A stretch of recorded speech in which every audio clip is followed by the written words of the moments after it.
so much sa nagbigay. O, yan. Strawberry. Galing Baguio. Fresh na fresh. May dahon pa. Thank you sa nagbigay. Madam Virginia Casis. Virgie Casis pala. Ayan, ilagay na natin sa ating napiling lalagyan. Siguro hanggang bukas ito guys, kailangang nasa freezer.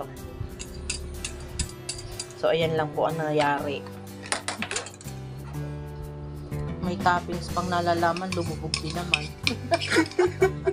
Dapat pala nilagay na lang. Lahat nilagay ng lahat, diba?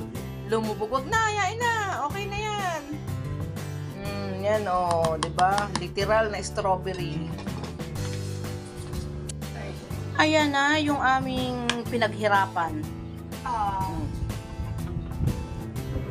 Ayan, nikakain na niya.